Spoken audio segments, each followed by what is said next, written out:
Welcome to another in our series of Kehillat Israel podcasts. This is a recording of Rabbi Amy Bernstein's weekly Friday morning Torah study.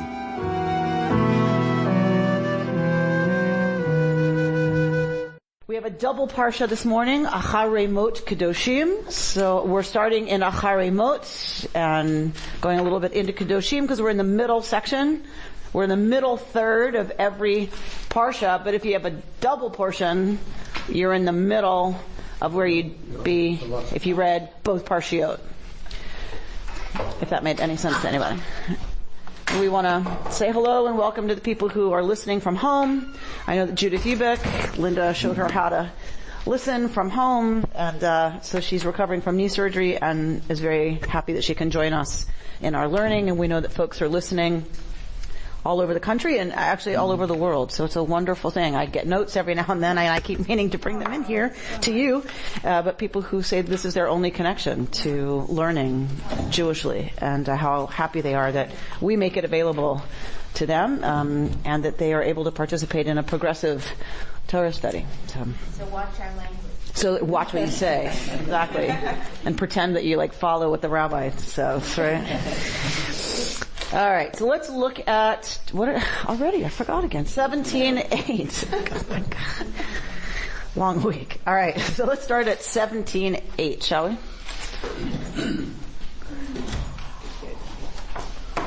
Someone buy a microphone. Yes.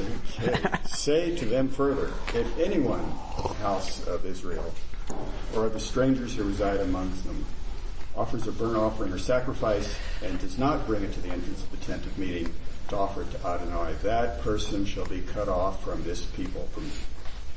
And if anyone of the house of Israel or of the strangers who reside among them partakes of any blood, I will set my face against the person who partakes of the blood.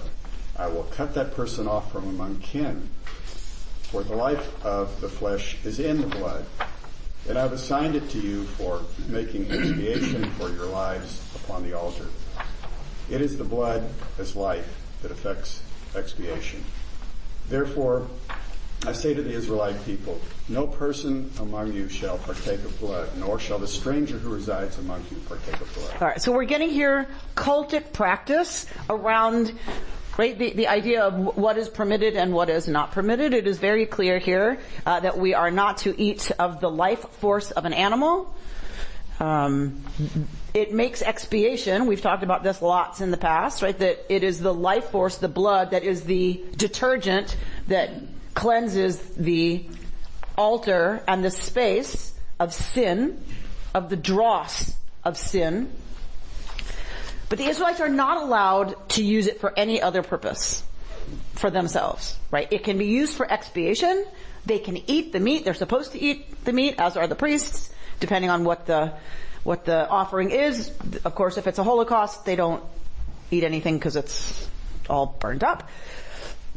But it is very clear here that blood cannot be used for any other purpose by the Israelites, right? So the temptation seems to be that if blood is the life force, then if I consume that, then I somehow add to my life force, right? So think of all those, like the Portrait of Dorian Gray, or like all those tales where you take, the energy, the life from somebody else to keep you young and vital, right? It's not a new idea. I mean, it's not a crazy idea. If you believe that's the life force, what follows is then if I consume it, I somehow get more life, right? Torah is very clear. You are not allowed to kill to get more life. Yeah? Right. And, somehow it came up about animals. Didn't it come up last week that, so this whole idea also that there's nothing holier to us than a Torah scroll, but you're not allowed to kill an animal to make a Torah scroll. So it's this idea that we're permitted to consume animals. We are not permitted to do so willy-nilly, however we want. So Torah is, in these laws that we see, Rabbi Yitz Greenberg has a wonderful interpretation where, and I've shared this with you before, I think, that Torah accepts after the flood, after God has to smash it all and start over again. God seems to understand that human beings are human beings, and that the world is what the world is. And it's not perfection. It's not Eden. That didn't work out. Right? As long as you let people be free people and have free choice, if we're created with the capacity to do evil or to do good, it's a mess. It's just a mess. So the question is, do we then just give up and say, okay, well then nothing matters, right? Of course not. That would be something else. That wouldn't be religion, right?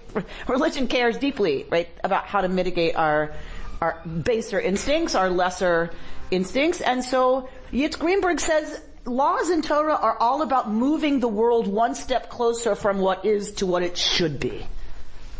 That God gets it where it's not going to be perfect. So we're allowed to kill animals. In Eden, we did not eat animals. We were vegetarian. Because that's ideal. Paradise would be we don't kill other things and eat them. But the world is what it is. Right? And so God gets it and says, okay, so you can eat animals, but within a very strict guideline of which animals you can eat and then how. Remember, once upon a time, only sacrificial meat could be eaten. So you could only eat certain kinds of animals, the ones that were kosher, and you could only do so as part of the cultic ritual that resulted in a feast. Once you kill an animal, you have to eat the whole thing, right? There was no refrigeration. You could do jerky, I suppose, right? But you ate the whole thing. A sheep is pretty big, right? Think about how much meat that is, right? So the priest got some, but what the offerer of the sacrifice did was took it home and you ate. Or you ate there in the sacred precinct, right? Depending on what the offering was. So it's a meal with God. It's a meal with family. It's a meal together. So it's all about Acharei, to draw close. We've talked about korban, right? The whole idea, the whole word korban, sacrifice, is about drawing close, to come close, to come karov. Right? So clearly, we're getting lots of understanding here from the priestly source about what that means and what that looks like. Let's go to chapter 18, because it doesn't stop with cultic practice. These laws that we get do not just cover cultic practice. And we're going to jump again, so get ready to jump again. 18:1? Yeah, 18:1. Adonai spoke to Moses, saying, "Speak to the Israelite people and say to them, I, Adonai, am your God. You shall not copy the practices of the land of Egypt where you dwell, or the land of Canaan to which I am taking you. Nor shall you follow their laws. My rules alone shall you observe, and faithfully follow my laws. I, Adonai, am your God. You shall keep my laws and my rules, by the pursuit of which human beings shall live. I am Adonai. None of you men shall come near any one of his own flesh to uncover nakedness." Okay, so we're getting, okay, you must follow my laws. You are not to do what happens in the land of Egypt, right? You're going to do, in Canaan, these laws, because you're going to follow my ways, not what you've been exposed to other places. Whether or not these things happened in Egypt, we don't know. A great way to villainize your enemy is to say, well, you know what they do, right? So we have no indication that this was common practice in Egypt, but certainly it's being used as a way to separate what the Israelites are supposed to be now from the horrible decadence of that horrible place down there, Mitzrayim, right? All right, so we are to understand that those chukim, those laws, are not just cultic, right? We're going to get laws now about uncovering nakedness. What's uncovering nakedness about? Sexual relations. So intimate relations, obviously, it goes right up there with eating meat or drinking blood. There's an appetite. You are permitted to have intercourse. You are to do so within boundaries. You can't just do it whenever you want with whomever you want. That is one of the ways that we stay a people, right, following in God's path. All right, so here are some examples. Robert, 7, 7, yeah. Your father's nakedness, that is, the nakedness of your mother, you shall not uncover. She is your mother. You shall not uncover her nakedness. Okay, makes sense. Do not uncover the nakedness of your father's wife. It is the nakedness of your father. Sexuality belongs to men. All sexuality belongs to men. So, which women's sexuality he owns, you're offending him by having sex with the sexuality, by accessing the sexuality of the person whose sexuality he owns. Does that make sense? So the offense is not against your mother or your stepmother. The offense is against your father. Right. Okay. Not like the rape of Dinah. Right. That's right. That's right. The nakedness of your sister, your father's daughter, or your mother's, whether born into the household or outside, do not uncover their nakedness. So you can't have sex with your sister, whether half-sister, regardless of which parent she's the half-sister from. Whether it's the daughter of your father, the daughter of your mother, this makes sense. Right? It's just, if you're going to live together in a household, there's just some rules that, right, people just seem to get. Okay, go on. The nakedness of your son's daughter, or of your daughter's daughter, do not uncover their nakedness, for their nakedness is yours.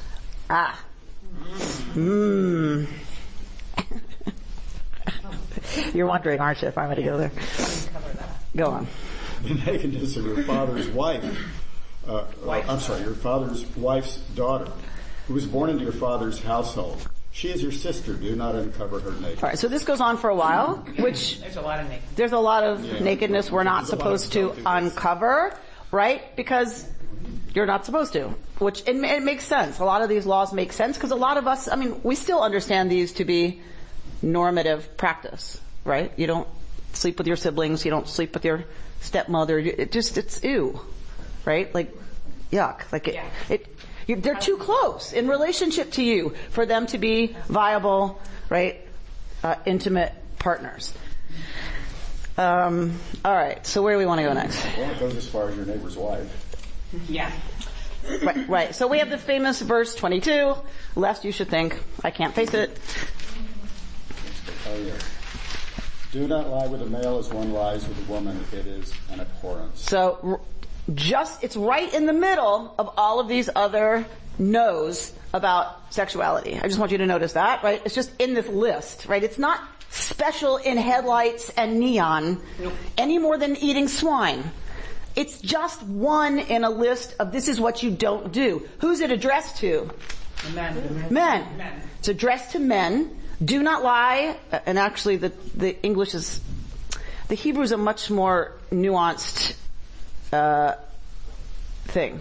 The et zachar lo tishkav, and with a male you shall not lie the lyings of a woman.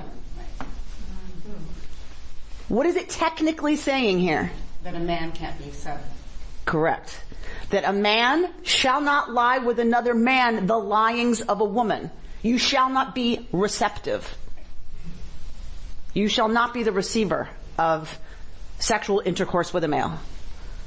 Because it is flipping the normal, and we'll put normal in quotes, the normal way of doing things. You're not supposed to, put yourself in the position of a subordinate when you are The masculine. the male, the dominant male. Is there any significance to the word abhorrence as opposed? We've seen it before. To'eva. So we've seen this in lots of other situations, and it's right up there with abomination. Yeah, I'm just sort of curious as why they use these. If this is precluded, why not just say,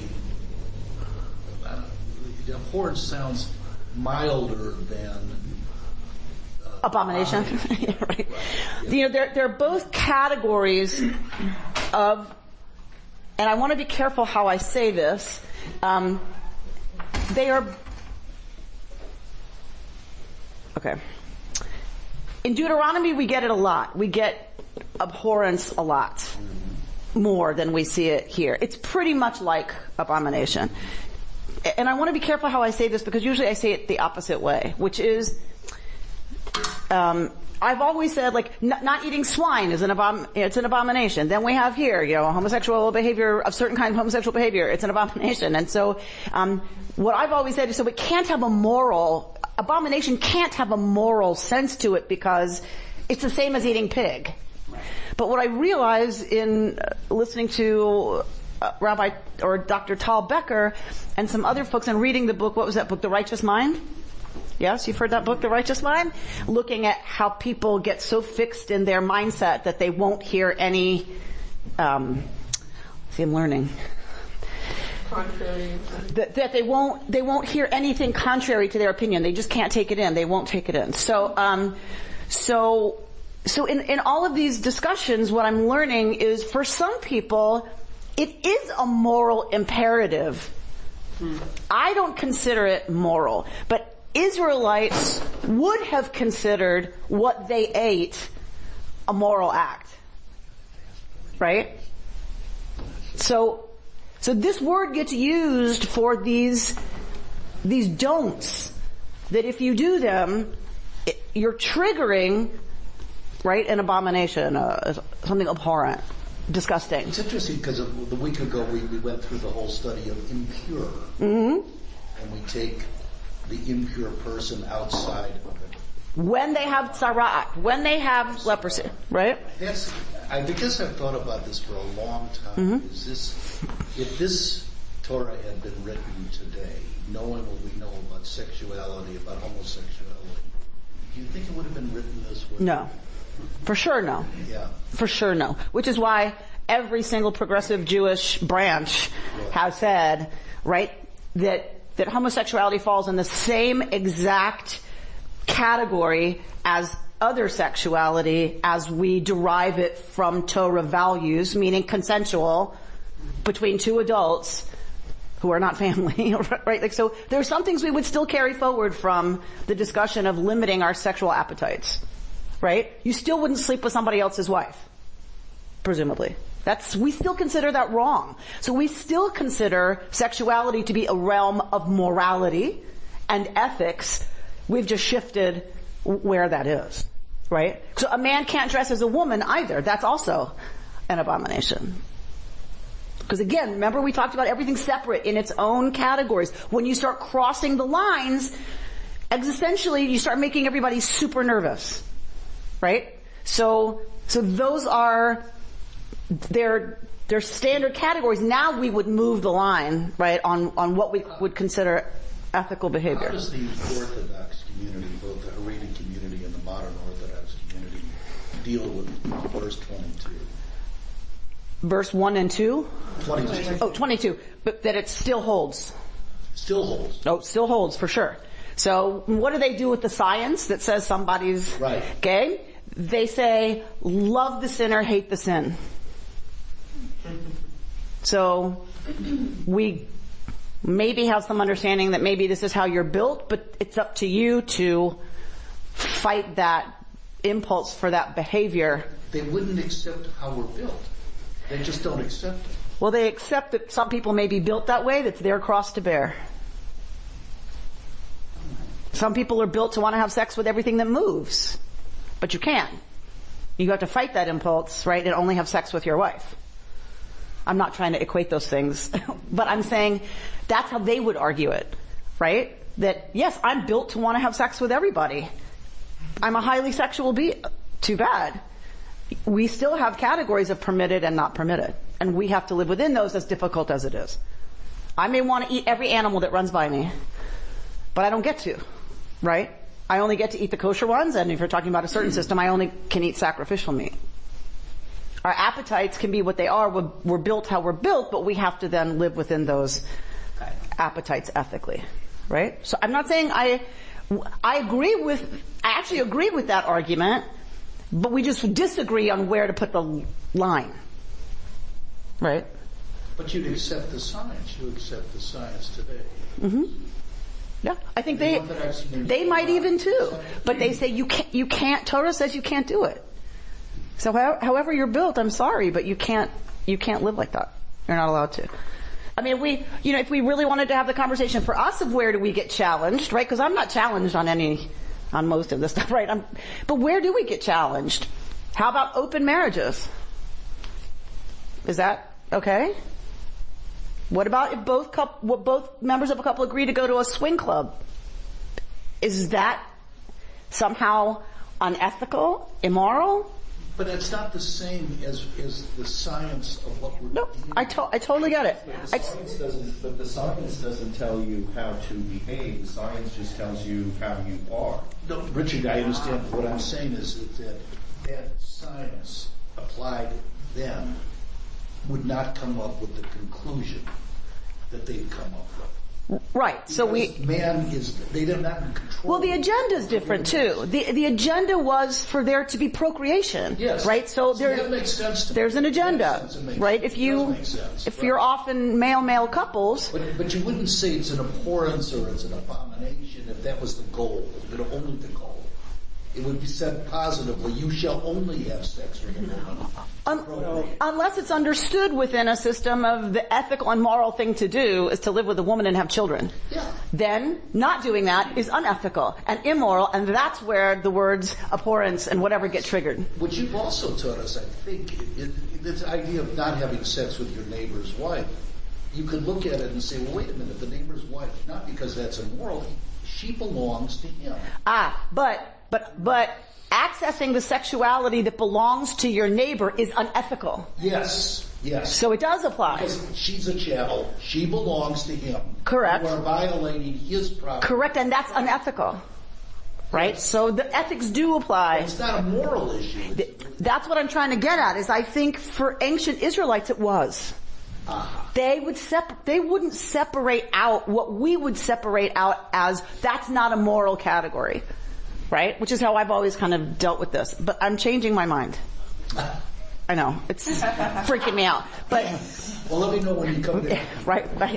I'm changing my mind because I think the whole category of what morality relates to is different for me than it is for very staunchly conservative Republicans.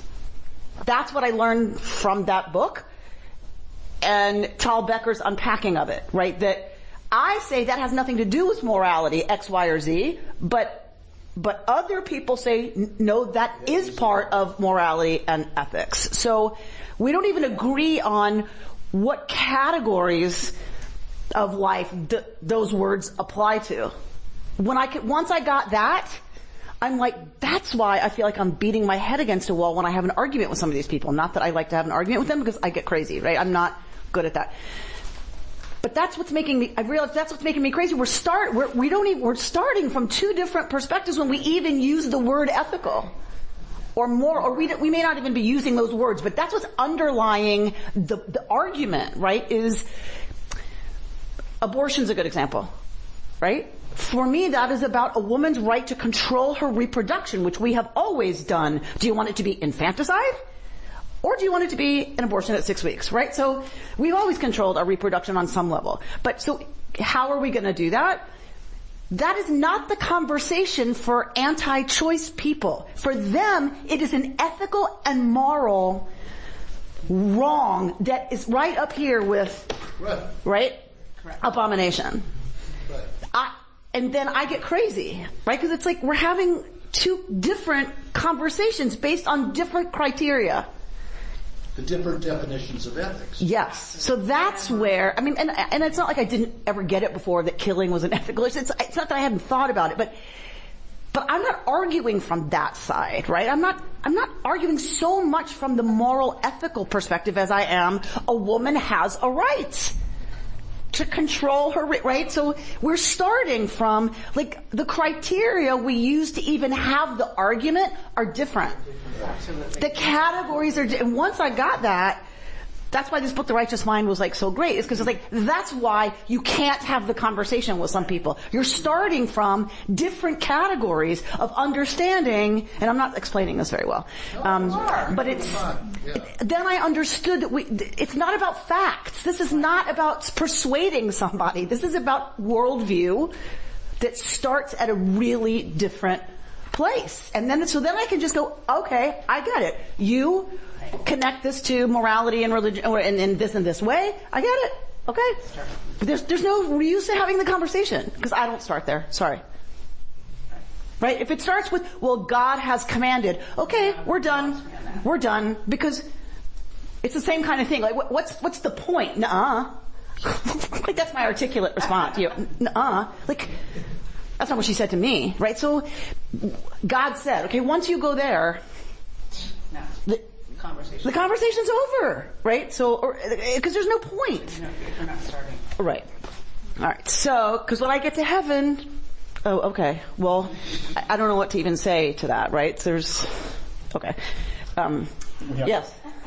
Madeline Albright, who wrote a new book, has been on a lot of talk shows, and she advocates listening to Fox News and all those right wings, so we understand, not that we're ever going to agree, but at least you have some appreciation of what the other side is thinking. Not that it's going to help you necessarily, but we're all in our little silo and we have no clue about the rest of the world. And the only thing we listen to are the things that affirm our worldview and our way of seeing things, and so they are idiots. They are like uninformed. They are fill in the blank. Because I've got all this data to support my argument. How can they be so stupid as to not know, right? Or pay attention to it? Yes. Do I pay attention to Fox News' arguments? No. Right? Because I throw things at the television and then Judy gets mad that like I'm going to break the... I know. And it's really important, if nothing else, again, if we go back to this, this mind-opening thing for me about the righteous mind, it's like, because part of it is understanding how they think. It isn't just what their arguments are. It's what's the starting place that they start from, and then where are they looking for data to support that. So it's kind of about understanding where people are starting from. That's really important because it's helpful to know that. I just need somebody to tell me because I can't watch it. I just want to... Sorry, back here. Go ahead. Is it fair to say then that you're starting from two different platforms with core values? Yes. If you believe that a woman has a right, that's a certain value system, and there's just a different value system. So when you're looking to where is the shared value, is there a shared value? Correct. Is there a place we can even connect? Right. And have the conversation. But if you're starting from that core, You're never going to. you are going to put things in the television. Correct. Right? Because we can't, it's core, it's central to who we are. I would have to... And that's why we have such division right now. It's true. The But core values are yes. so... But the point is, can we stop arguing about the core values and start talking about what do we have in common? Can we all agree that we believe children should have enough to eat? Right. Because when I hear on the news that there is zero value, who was that politician recently in California? There is zero value in giving hungry children food. Okay. I'm sorry. Like, if we can't start at hungry kids should be fed, we have bigger problems than our core values. Right? If that isn't a core value, we have big problems. So can we agree they should be safe, that they should be fed, that they should get health care, right? Like, let's work. I can work with anti-choice people on those agenda items, on how we get kids educated and safe and good health care and good nutrition. I'm happy to work with anybody who wants to work on that, right? How many of them want to work on it? They'd rather have signs and go yell and go shry about, right, the unborn. The same person is anti-choice. Oh, I'm sure you is. Yeah. They just hear until they're born and then Right.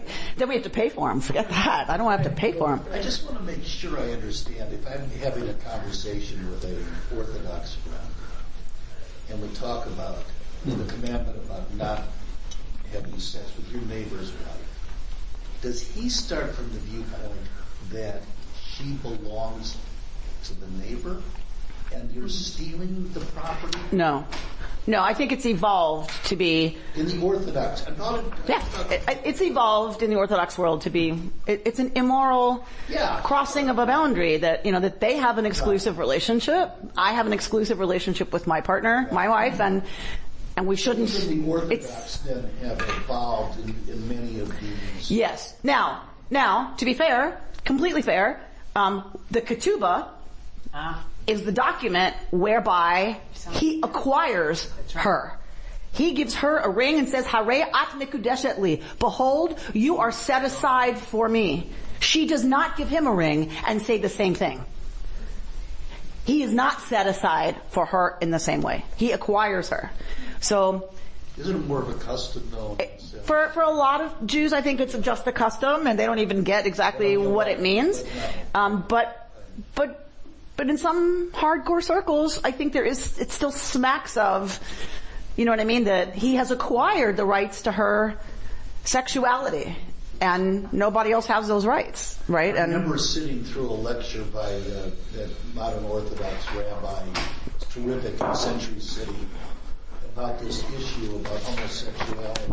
And we were talking exactly about this, and I asked him what he would say to a congregant who was gay about sin, about this. He would start, almost tears came to his eyes. He said, I am it is a sin. Right. So, you know, there's a fabulous documentary, what's it called? Stop. Young one over there, laughing. Not behind you. Trembling Before God. Yeah. Robert, we already did it. So, you know, if you want an in-depth kind of look at the issue from an Orthodox perspective, it's a great documentary, Trembling Before God. Yeah, I would like to change a couple of the words. The value that God told me and the value that the woman has the right, but those are not values, those are truths, so they're non-arguable. And I think when we use values, we can change our values, but we can't change our understanding of the truth. MS, right, they say in Yiddish. MS, like there's some things that are MS, that you're speaking truth, right? And it's true. If we start from a different understanding of truth, Right. there's really not a lot of places to go with some of that. We would argue that it's not a truth that a woman has the right to choose. You're right. Absolutely. So what George, I think, is saying is, if we left the language of morality and went to the language of truth, if I understand that to be a truth, then there's no conversation with someone who says, no, it isn't. It's not your right. I think what he's saying is if we just use language that's a little stronger, it helps us understand why we can't get past, why we can't hear each other, right? And why we don't influence each other more in conversations, because we're starting from truths that are absolute to us. Fundamental, someone said it back here, fundamental to who we are, right? And that something would have to fundamentally change about who I am to be able to be open to the opposite truth, right? And generally that doesn't happen. All right, is there a hand? No. Okay, so I want to push on because I want to get to 19. Adonai spoke to Moses, saying, speak to the whole Israelite community and say to them, you shall be holy, for I, your God, Adonai, am holy. Okay, let's start there. Kedoshim to you. All right. So this is right in with all of these other laws and stuff. So Kedoshim to you is saying what?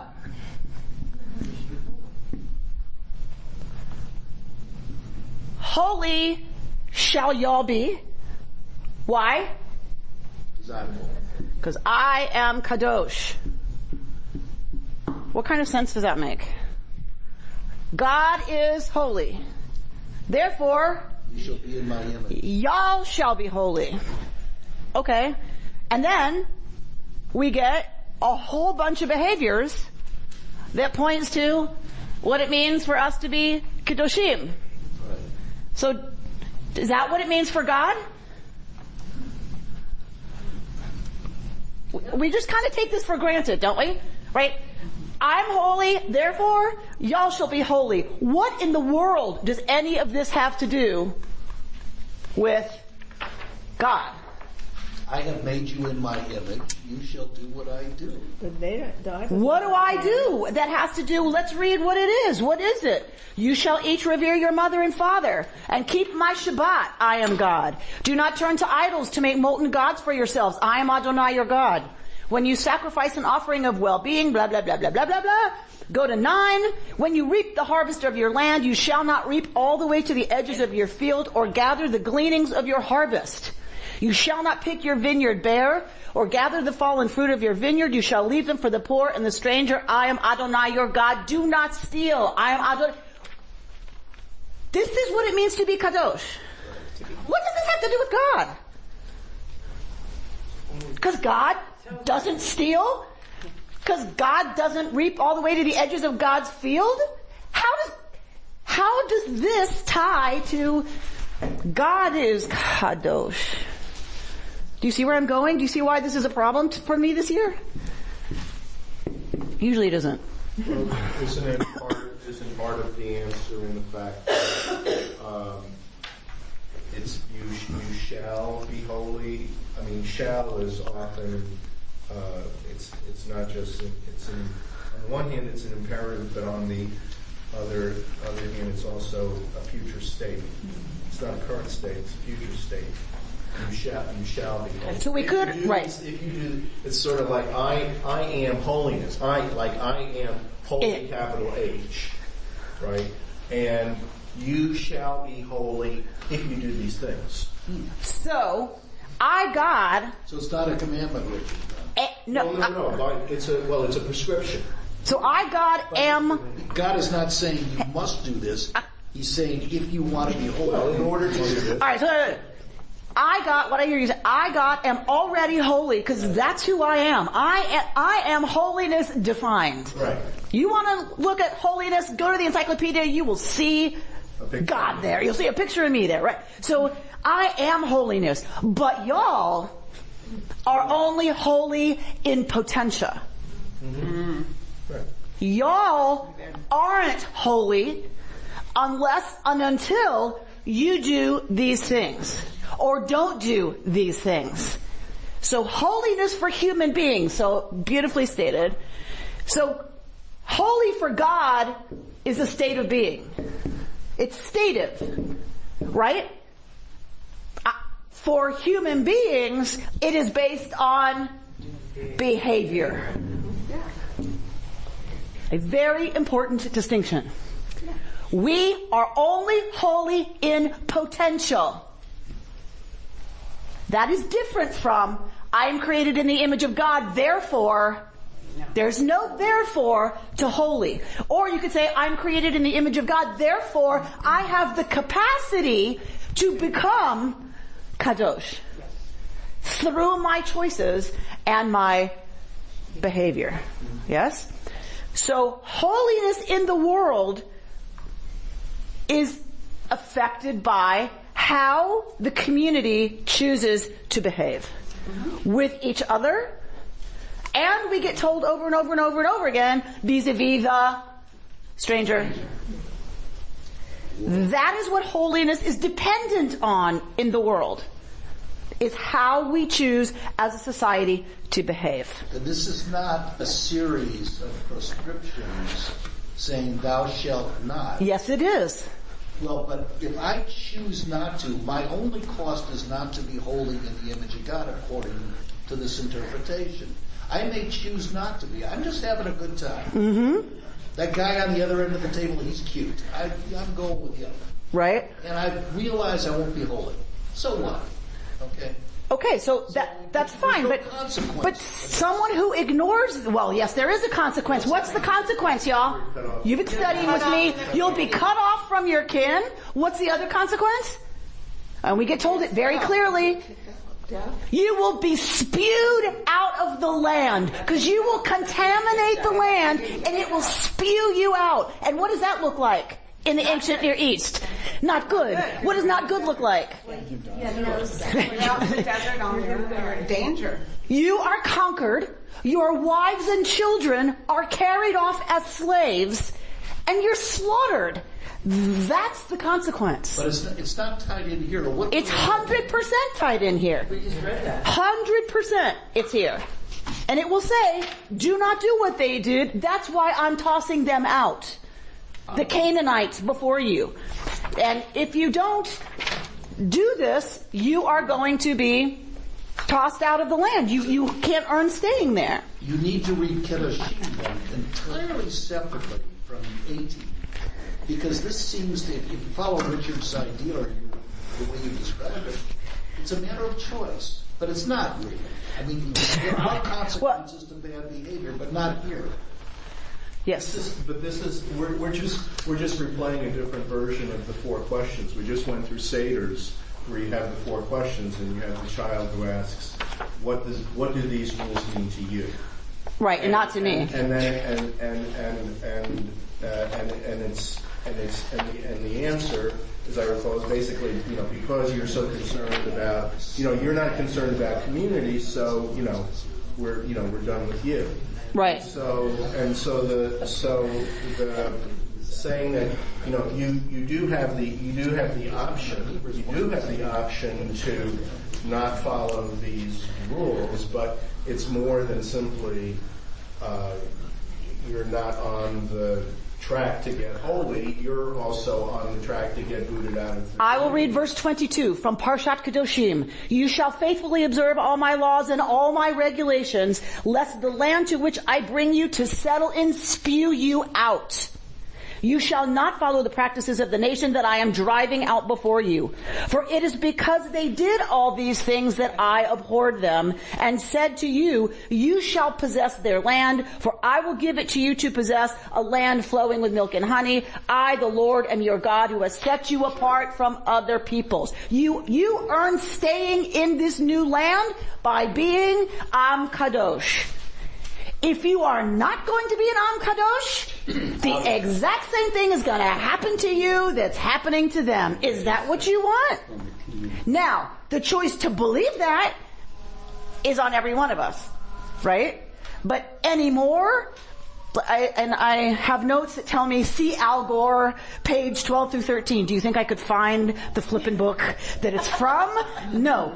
But I did find another quote by Al Gore. I went and looked up some quotes by Al Gore because I think what this is saying to us is it's not even a choice anymore. I mean, it's still a choice. We can still use straws. We can still, right? We can still have plastic bags at the grocery store. We have that choice. We absolutely do. I'm not arguing it's not a choice.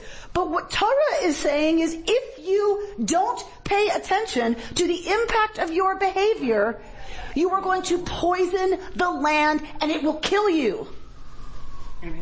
Never has it been more true that if we don't start seeing ourselves as Am Kadosh, and I'm talking now humanity, I'm not even talking just the Jewish people. For us as Jews, it matters what we do as Jews. But if the world doesn't start seeing itself as Am Kadosh and having certain responsibilities and consequences for the choices that we make, we're done. But here's the thing. We just won't be toast and done. Every other species will perish because of us and our choices, or our lack of willingness to take responsibility for our choices. So as much as there are parts of Kedoshim that we're just like, not so relevant, the concept of Kedusha is indeed relevant. And the whole idea of the Holiness Code, which is what we're in now, I've told you the sources, yes? What are the sources for the Bible? The priests. Yep. The judges. No. Priests. Kings. No. No. J-E-P and D. The Yahwist, the Elohist, the priestly source, and the Deuteronomist. They start talking about another one these days. H. The Holiness Code. H being the author of the Holiness Code. The school of authorship that is responsible for the Holiness Code. Because talk to me about holiness when we start looking at the Mishkan. When we're looking at the tabernacle, talk to me about holiness. It's hard, isn't it? Yeah. Not so easy. Is it about the edges of your field? No, it's about who. What's Kedusha in the tabernacle? What's holiness in the tabernacle, right? It's a force. It's an energy. Right? Kedusha can't be where there's sin. That's why we have ritual detergent that's blood of the animals to cleanse it. Because Kedusha can't be there. God is Kedusha. Okay, it's stative. That which is Kadosh, that which is set aside, is now Kadosh. It's now set apart, right? There's no word for holy in Hebrew. So it's set apart. It's set aside. Okay, so the priests are set aside. Kadosh l'Adonai is on Aaron's head. Kadosh l'Adonai. Set apart for God. The utensils are set apart now. You can't use them for cooking. They can only be used for cooking sacrificial meat on the altar. Okay, so you've got the idea that they are set apart, they are set aside, and that's it. H comes to say, not so much. It's more than something's status being set aside. It is about choice and about how we behave. We affect holiness in ourselves and therefore in the world. So even though they're put together, these are two different strands of priestly thought. Who are the priests getting this from? So it's almost... Are they just evolving on their own? No. So this is almost, although it's several hundred years earlier, just as Joel was challenged to expound on the entire Torah while standing on one leg, and he gives the same, that which is hateful to you, do not do to others. Mm-hmm. The Holiness Code is almost like, if there was an author of the Holiness Code, it's almost as if somebody had decided to write a Cliff Notes for what the Torah is all about. Because it all comes down to this. It all comes down to what our choices and behaviors are. Or there's an evolution and a rebellion against the system that said, all I have to do, me, priest, is show up and mitigate Kedusha, because that's my job, and nothing else matters. It doesn't matter how I behave. It doesn't matter that I'm corrupt. It doesn't matter, right? So then Isaiah would be firmly within the holiness. So we get people like our early prophet Amos, Isaiah. What are these sacrifices to me? When you're how's it go? When you're, right? And when you're allowing people to stay poor, right? You're taking their cloak and pledge and keeping it. Like, you're unfetter the chains of the poor, right? I don't need your stupid sacrifices, right? That's Isaiah. That's Amos.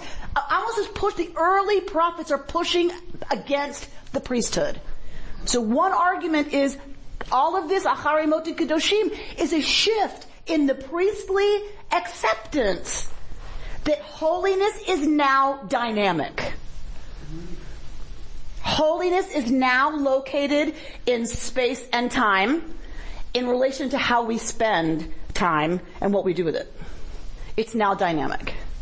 So just giving a sacrifice once you've sinned doesn't do it anymore. So H is saying it goes way beyond following the sacrificial system.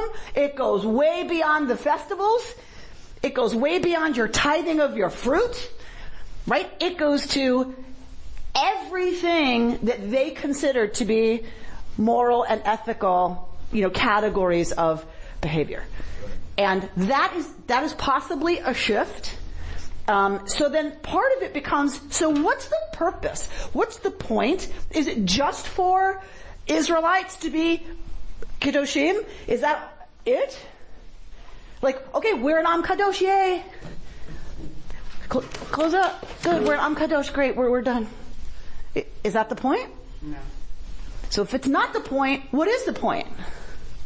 The point is if I can't put it in words.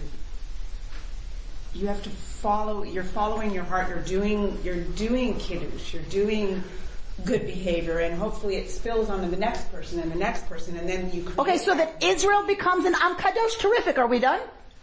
That's it? That's the point? Would we be finished? Would that be the oh yay, okay. God goes, good job. Like, is that it? Aren't we supposed to be the light upon the ha ha ha ha ha. Thank you, Lynn. We're supposed to be an Am Kadosh so that we can be Or Lagoyim. So that we can be a light unto the nations. What would that suggest? this is the way to live in holiness. For whom? For everyone. Yes. A lot of people don't want to go here, right? For everyone. Bayom hahu yihyeh Adonai echad u'shmo echad. On that name, God will be one and God's name will be one. What do you think that means? That we're not going to have several names for God? What does it mean? But what does it mean? Yes, there's only one God, of course. Bayom hahu yihyeh Adonai echad u'shmo echad. What does it mean? This is for everyone. Yes. The original vision is that it's for everyone. For everyone. That everyone will finally get it. That Yud He Vav He is the only divine in anything. And that we will figure out a way to be a great big Am Kadosh. Is that why they hate us so much? We're big shots. We're going to make the whole world holy. We're the chosen people to do that. Right. I mean, so it's a loaded question. I'm not an expert in anti-Semitism by any means, but I cannot believe it is not part of it. Absolutely. That we keep saying, wait a minute, that's unethical. Like, if we really are pushing our ethical understanding of things, then what are we lifting up and putting in the face of other people? Right? You're not doing it how we believe it's ethical. But what does the church also do? They have a very clever move. What happens with the New Testament? The New Covenant. What happens? The church becomes the new Israel. The church becomes the new Israel. The old covenant has been abrogated. There's a new covenant. There's a New Testament in place through Jesus Christ. And we're just not part of it. Well, we won't. That's right. We missed that boat, right? But the church understands this covenant is with them now. Mm-hmm. They are the only Israel that got it.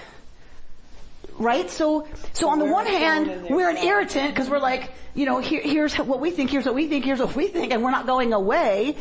But they also are supersessionist. They take these texts and apply it to them and say, we are the new Israel. These are our texts. These are our laws also. You're not any better than us. There are laws. You just missed the boat on the most important part, which is that God came to save you from needing so much of this. Because now we have been forgiven for our sins. Do you see? Maybe I don't get this right, but my sense is we're not unique with having this problem. So the Abrahamic faiths, of which I believe there are three, all sort of have this problem. Which problem? That if you don't do it our way, things are going to go bad for you. Christianity certainly is willing to take us in, but if we don't come in, we're not getting to heaven. So only imperial religion believes you have to do it my way, or terrible things are going to happen to you. But my sense is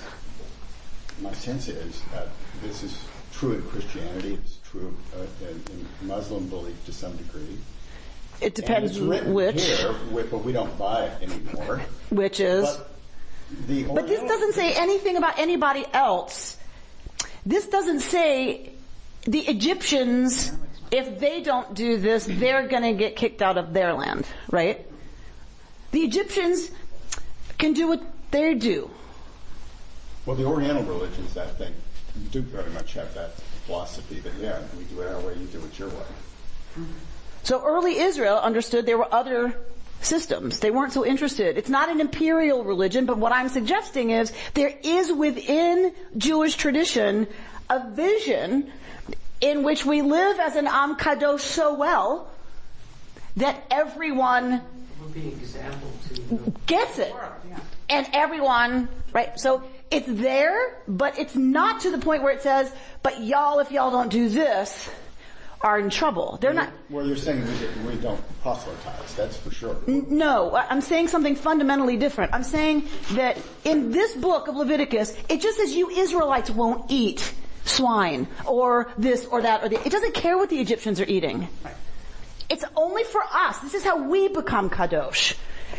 What I'm saying is there's an evolution in Judaism that takes it to a place of, and if we live as an Am Kadosh, we will be an inspiration to the point where everyone will finally get it. And Bayom Hahu Yeh Adonai Echad U'Shmo Echad. Well, I think to Bob's point, I think the difference between Judaism and the other Abrahamic faiths, and then the Eastern faiths or non-Abrahamic faiths in general, is that what the Holiness Code points to is a teleological argument that there is a purpose in all this, and that's sort of the perfection of the world. And the Jews very strongly believe moving it towards perfection. But even Christians and Muslims believe in an ultimate perfection, whereas the Eastern religions tend not to be focused on where is all this going. They have a system, but it's kind of circular and it doesn't have a. But and in Islam, as long as you're a monotheist, you're fine. You're okay. You don't have it as good as Muslims, but you're dhimmi. You're a protected class. Jews were dhimmi. We were a protected class because we were monotheists. We were of the Abrahamic faith. So there's both a competition with siblings, right? Who cares about the interpretation of this? Only the people who care about this, right? So the three Abrahamic faiths are in kind of competition with each other for the correct interpretation of the Abrahamic faith. That's true. But Islam, as long as you were a monotheist, was fine with you not being Muslim. It's only Christianity that was the supersessionist imperial religion that said the way we believe is the only way to believe. It is the only path to the divine. And if you don't go our path, you are not in relationship to the divine. You're not in correct relationship to the divine, right? And so that's why we call it an imperialist religion. It's not just true for me, it's true for everybody. That's distinct from either Judaism or Islam. Yes. This whole morning has been extremely thought-provoking for me. Oh, good. And my last thought-provoking, I'm thinking about being a light upon the nation, that we've accepted these ethical holy codes, and then I think about contemporary, the UN, and all of the condemnation on Israel, and what's going on in the rest of the world, and human rights violations are so much worse. But why is it focused on Israel? Could it be that we hold ourselves out to live by these holy codes? The Rohingya don't. What happened in Darfur, they didn't. What's going on in Syria, Assad never said, what we are, our nation is to be a light upon the nations. But maybe subconsciously the world is looking at Israel. If you're the light upon the nations, look how you're doing this, look how you're doing that, and henceforth the condemnation. Right, so you think you're all that. Right. Well, let's hold up your standards and let's see how well you do by them, Jews. Mm-hmm. Right? I think it's an irritant for the world that Jews now have power and a dominant military force. Mm-hmm. And I think it's a danger to the Jewish people that we are a dominant force and have a dominant army. And I don't say that outside this room. I say it very carefully, and I say, oh yeah, on the microphone. I just had this conversation with somebody, and I'm deeply concerned for the soul of the Jewish people.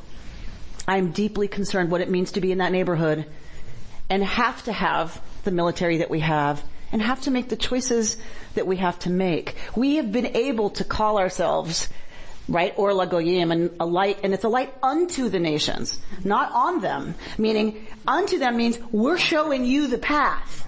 that you're supposed to follow, right? So it's been very easy to do that when we've been a marginalized remnant people with no power.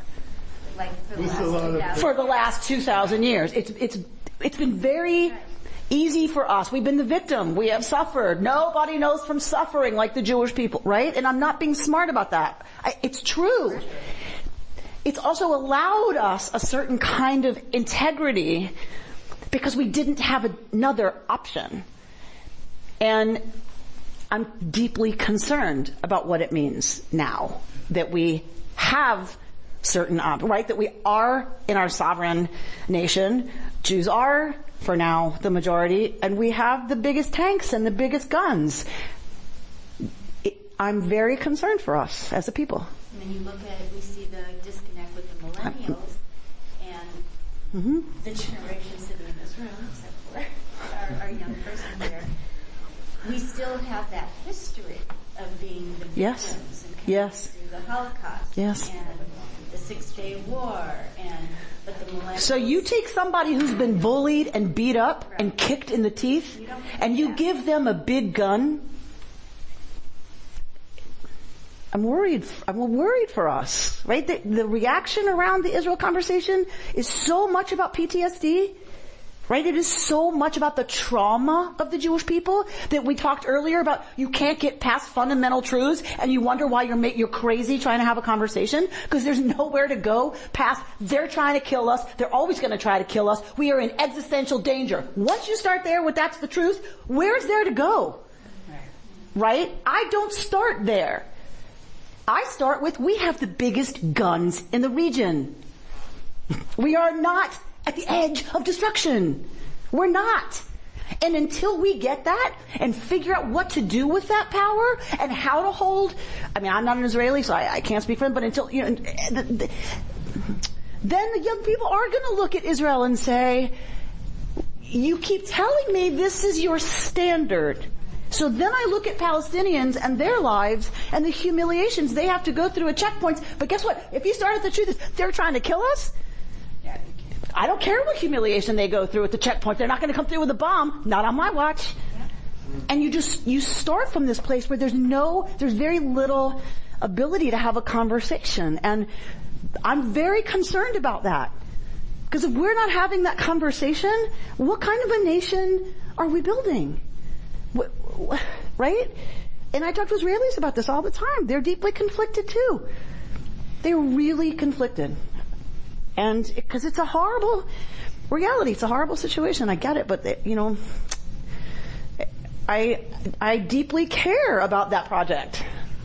And it's the greatest project of the Jewish people in the last 2,000 years is the rebuilding of the state of Israel. And I'm not saying she doesn't try to live into these values, but I just wonder about that starting place, of a different truth than one that allows for even more commitment to doing it different than how it's happening right now. Yes, George. A slightly different point. Yes. That the Jewish religion says we should be holy and all, and then we have, I translate to Kon Olam as saving the world. That's a little pretentious. Okay, so first of all, it's not the word saving. It's repair. That there was a cosmic accident, right? This is Kabbalah. When you start talking Tikkun Olam, you are not talking Torah. Let's just be very clear about that. That is not anywhere in Torah, and it's not anywhere in the prophets. It's nowhere except in Kabbalah. Jewish mysticism says there was a cosmic accident. God withdrew God's self from the world because there was nowhere for the world to exist because God was everything. God withdraws God's self from the world to give the world room to exist. God pours God's self back into the world through vessels that were supposed to contain the divine light. But there's a cosmic accident. I know, you're looking like, what is she talking about? I'm telling you. So, the vessels explode, they shatter. Shards of glass. And the shards are what the universe is made up of. The shard is this. My interaction with this releases the spark of the divine in it, And that is how we repair the shattering. Okay? That's tikkun olam. Okay. So when we start talking tikkun olam, we then have taken that concept and we have it mean my behavior in the world can help repair the world. Yes, if you believe from a Kabbalistic standpoint that your interaction with things can release the holy spark in it, then yes. But we've taken it now to mean something else. We've reconstructed tikkun olam to mean social justice and social action, right? Like, if I do the right thing, the moral thing, and work for moral causes, I'm helping to repair the world. Okay, it's fine, it works for me, but we're not saving the world and we're not going to do it by ourselves. But our obligation is to spend our time, when we got back to that conversation about holiness being dynamic, it's about the way we spend our time and our effort and our energy should be towards repair rather than destruction. And we have that choice all the time, every day. So isn't it the pretension with the world? It goes back to we are the holiest in the light, and does that get more people upset with us because we want to repair the world? I don't know, maybe, but I don't think a lot of non-Jews know about tikkun olam. I don't. I think they have their own version of living with Jesus as an example. They are followers of Christ. What would Christ do? What would Jesus do? It's okay, so it's the same.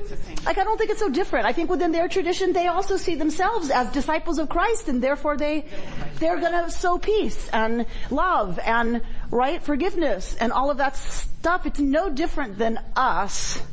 Are we an irritant? We have been, clearly, right? I'm saying that the pretension of repair the world is it creates more of an error. Okay, all I would say is I don't think non-Jews know anything about tikkun olam. That we think we're the chosen people, for sure they know that. Yes. I don't think they have a clue that we think we're about tikkun olam. I really don't. No, I was going to say that tikkun olam is just another way of being an example of how to take care of the earth and take care of people and so forth. That it's not a whole lot different from what we were talking about earlier. Just a different side of the coin. We've chosen to conflate tikkun olam and holiness and all that stuff. 100%. Like we as the people have tumbled all of those terms into one container, for sure. Or a modern way of progressive or Reconstructionist? Yeah, but I mean, okay. No, but a current way of taking what was and using it at this point in time. As opposed to doing everything by the book. So, that's our work. What from this book, the only thing I would add is what from this book are we carrying forward? And what from this book are we reconstructing? That's right? What I'm saying, we're reconstructing from Absolutely. So I just want to close with this. So we've seen, I guess what I'm trying to say is this year what's lifted up for me is that we keep talking about Kadosh as being set aside, set apart. And an Am Kadosh is a nation, a people that is set aside, is unique. But that was not the ultimate purpose, right? So I just want to, and I didn't come up with it myself, obviously. I was looking at Levine's commentary from the JPS series, and there's an excursus there's a lot of excursies in the back of the book, but excursus 6 is biblical concepts of holiness. So I was digging in a little. I don't know why I was really wanting to dig into this notion of kadosh. So he closes his excursus with this. Despite many differences between Israelite monotheism and the other religions of the ancient Near East, the processes through which holiness was attributed to persons, places, objects, and special times did not differ fundamentally. Through ritual, prayer, and formal declaration, sanctification took effect.